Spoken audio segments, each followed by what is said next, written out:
This is quiz 8 on classification. Question 1. The acronym MLE in machine learning stands for? Does anyone want to answer? I think Anil, you'd chosen minimum likelihood estimation. No, actually, I wanted to select that, but I think for some reason, it got selected incorrectly. Yeah. Yeah, It's maximum likelihood. Yeah, of course. yeah, yeah. Which of the following are properties of independent and identically distributed observations? Okay. The occurrence of one observation does not affect the occurrence of another. So that is true. The occurrence of the nth observation affects the occurrence of the subsequent observations. That is not true. Each observation datum is drawn from the same population. So that is true. Each observation is the same. That is not true. In the classification context, each observation has the same probability of belonging to the target category. So a few people had selected this option as well. That is not true because in the raspberry and blueberry example, each observation has a different probability of belonging to the target category. But however, they are all drawn from the same population. So that's why this is not true. But others are, these two are true. Okay. While training a regressor or classifier on a dataset, it is assumed that the observations in the dataset are independent and identically distributed. So that is true. That is a one basic assumption that we make. Yeah, true. The joint probability of event A and event B, given that they are independent of each other, is. So, does anyone want to answer this? Yeah, probability of A and probability. Yeah. I'm driving, okay, so I'm going to be on mute and just listening. Okay. Oh, okay. Oh, okay. By all means, drive safe. Yeah. And I believe Tesla can drive better. Right. So, in the case of independence, we have that we just multiply the probabilities together. But however, if it is not independent, we subtract the intersection of the intersection of probability of A and B. So probability of A intersection B, we subtract that. Otherwise, it is this. Consider a data set D with n data points. Okay, so this is a very big question. A binary linear classifier classifies the data into two classes, cherries and blueberries, where subscript I represents cherries and subscript J represents blueberries. Probability Xi represents predicted probability that the observation Xi belongs to the target class, and Qxj, which is 1 minus P of Xj, which is probability of Xj being a cherry, right? So we do a 1 minus because we are looking for the negative case. So then that is probability of Xj being blueberries. So what is the likelihood function? That is a question. So here it's just an, well, this is a simpler case where we just have two events. Now we have, we have n observations. And so we have to multiply the probability of each observation and getting this particular outcome where we get, say, a certain number of cherries and certain number of blueberries.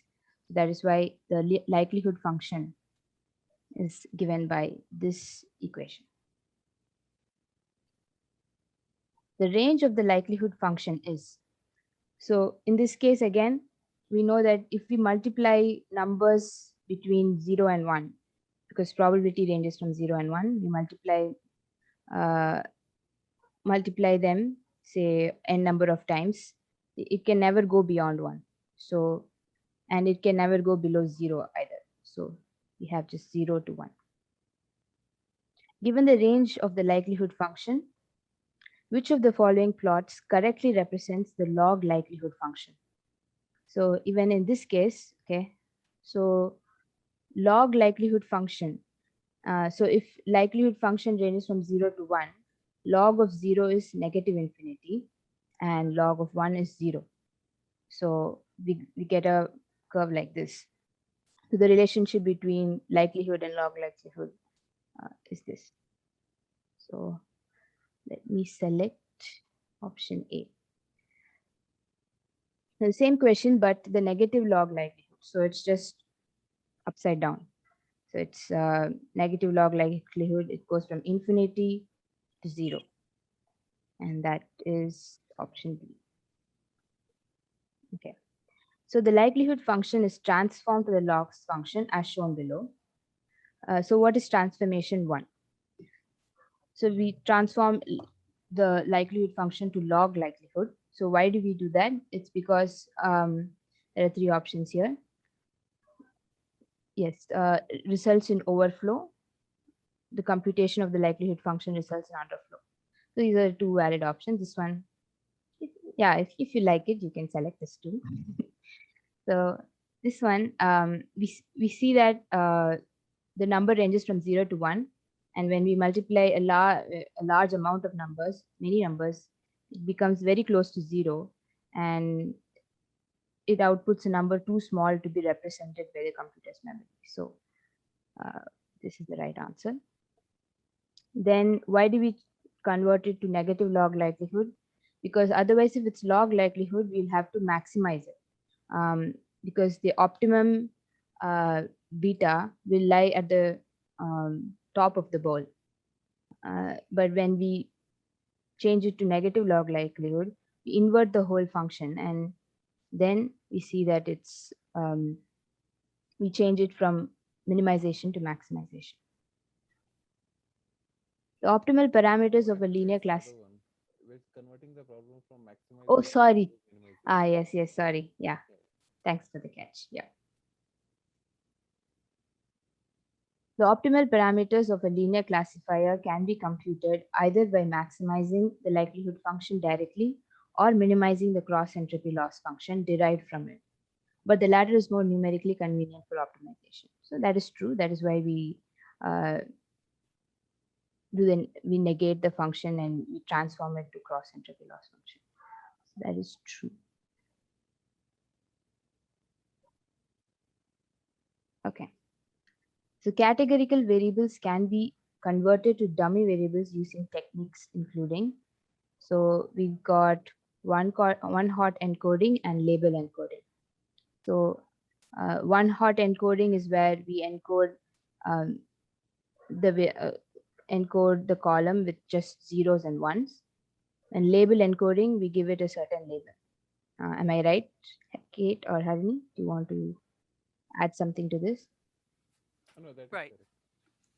One Okay. hot encoding is the one that takes a million columns when you have a lot of variables. That's why they Yeah, usually use label encoding. right. Okay. Then we have one hot encoding of a feature takes values in the set. So we just covered it. It goes from 0 to 1. And okay. Yeah, like So in case he. of like NLP, like Mhm. sometimes we use like one hot encoding because you want to pass the you want like the length of your sentence to be the same. So sometimes we use that there, one hot encoding. Are you able to hear that, Kyle? Because he sounds very quiet to me. Yeah. Uh, the volume is pretty low. Oh, Can what you is turn it? up I'm your on inside. mic? 1 second, let me check. Yeah, now it's better. Oh, okay.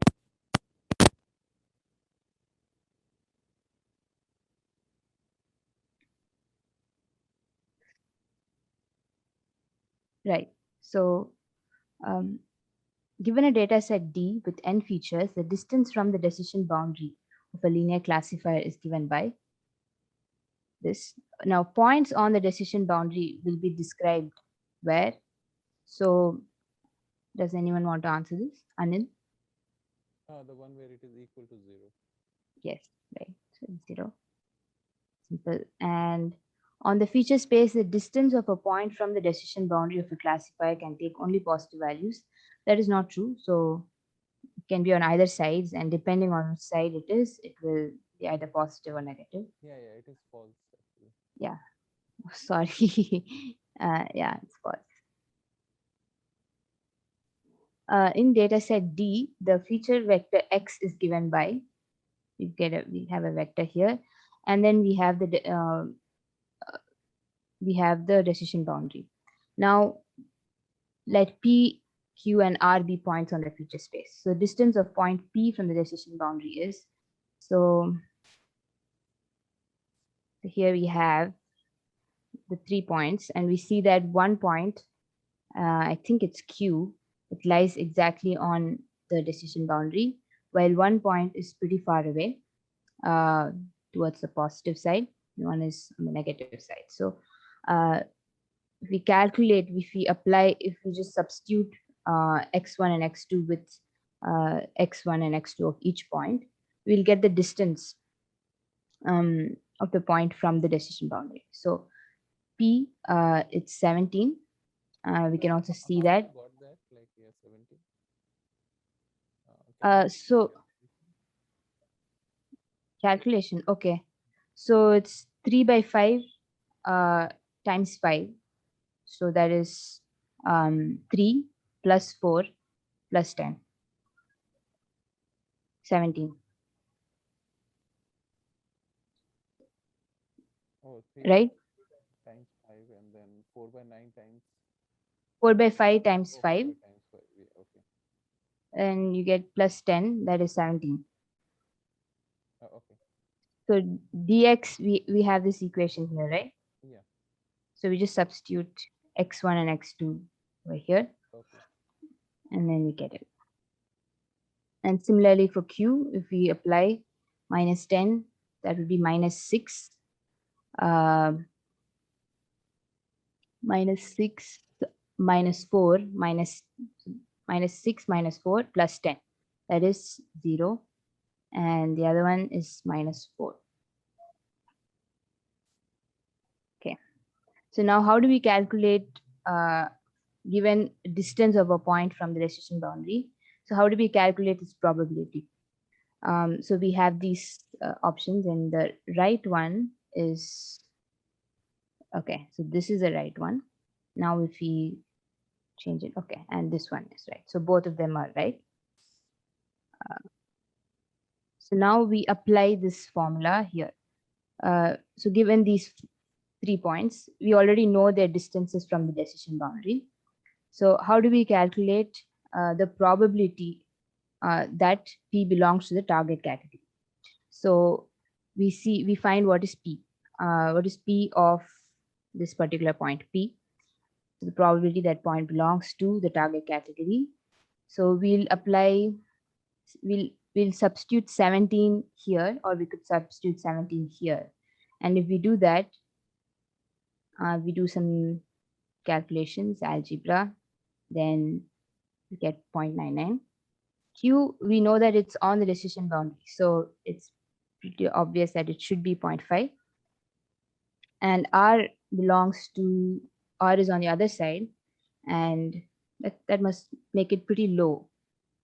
So 0.017. Yeah, like for here, like for these two questions, like if you can actually do those calculations in the answer, I think that will be good. Okay. Yeah. Okay. Yeah, Let's substitute sure. the value so that we can get the answer. Sure. Okay. So let's do e to the power minus dx. So e to the power minus 17. Okay. Something like this. Then plus 1. So it's around 1.04. Control C. Then 1 divided by Control V. So you get something like 0.999. So it's actually almost 1 actually. Yeah. Yeah. So if we do the same thing for all the other points, we'll get similar answers. Okay. It's actually almost 1. So I shouldn't have given this option 1. Okay. Because with probability, like you never get actually one. Like Yeah, yeah, that's also true. But yeah, that could have been confusing to a few people. Now, logistic regression is a method commonly used for performing non-linear regression. That is not true because logistic regression produces a linear decision boundary. That is false. So the baseline or 0R classifier ignores all the predictors and instead takes the most common class as the predicted value always. Okay, that's the right one. Uh, Takes only one predictor. No, that is not true. Is that classifier which always outperforms? No, that's the baseline. So we want other classifiers to outperform this classifier. So none of these is rarely mentioned. Okay, neither of them. Okay, next, the 1R classifier. So this one is the classifier which always outperforms. No, takes only one predictor, whichever is the best, and uses it to build a classifier. That is true. Now, you would consider a classifier of some value if it has the following properties with respect to the baseline classifier. Okay, it is almost as good as the baseline classifier. No, we wanted to outperform it. If its performance matches that, it sounds similar. Don't need to compare the accuracy of a classifier. No, that is not true. Now, has better performance than the baseline classifier. That makes sense. Linear models limit to modeling best fit hyperplanes to in the feature space, while complex models are more flexible. If so, while selecting models to fit a data set, why should we ever prefer linear models over complex ones? Right. So we discussed this in class as well. And linear models can fit curves just as well as complex models. That is not true. Um, However, we could do polynomial expansion, but still, uh, that's not what they're talking about. It's just we're talking about simple linear models. So linear models are computationally less expensive. That is true. Linear models have a higher prediction accuracy compared to the complex models. That is not true. In fact, simpler models have more bias errors when complex models have more variance errors. So uh, linear models are actually not very useful and should not be preferred. That is not true. Linear models are more easily interpretable. Now that is true. Okay, so we come to the last question. Okay, I think there are two more questions. Okay, so for this one, so we look at this data set. We look at the scatter plot, and we have to decide which of these options would be suitable, and in fact, which is the simplest applicable model. Right. So the simplest applicable model. Does anyone want to answer this? Yeah, so for this Yeah. one, a logistic regression model with features x1 and Yes. x2, and then the And linear discriminant yes. analysis model Right. with features x1 and x2. Yeah. Correct. So the others, they might work, but still they are not the simplest models that that are applicable to this data set.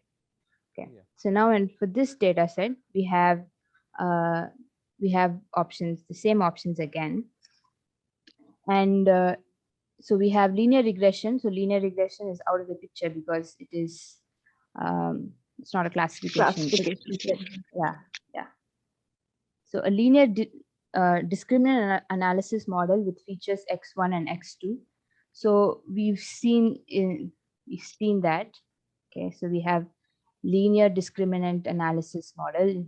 We apply that, and if you've done the lab, you'll know that we get a prediction somewhat like this, where it predicts. It's not a good model. And let's go back here.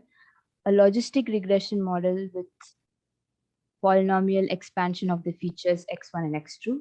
That is true. We look at logistic regression with polynomial expansion. We get a prediction like this, which is pretty good.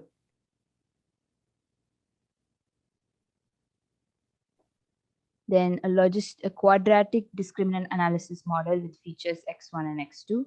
That also works well. So this is QDA, and that looks pretty good as well. Then I guess there's one more. Where is it?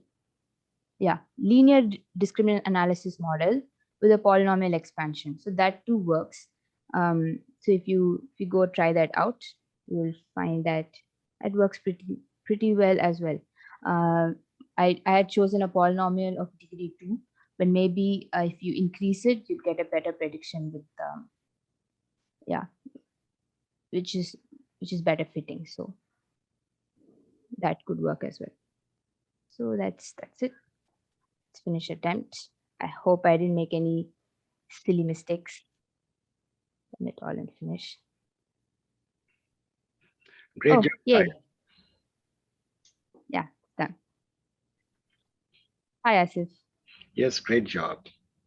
And thanks for taking the time to walk through the quizzes. Thank you. Thanks, Kate, and thanks, Harini. No problem. All right, guys. So the question that I have is, are you guys mentally fresh for an hour of a new topic, or should we relegate it to the normal Saturday session? We are fresh. I'm All fine. right. Guys are fine. All right. So this is actually a topic that's ideally suited for an hour, and we can, in my view, finish it in an hour. Are we still on record? Yes, we are. We are on record. Just a minute. I'll just stop it and start.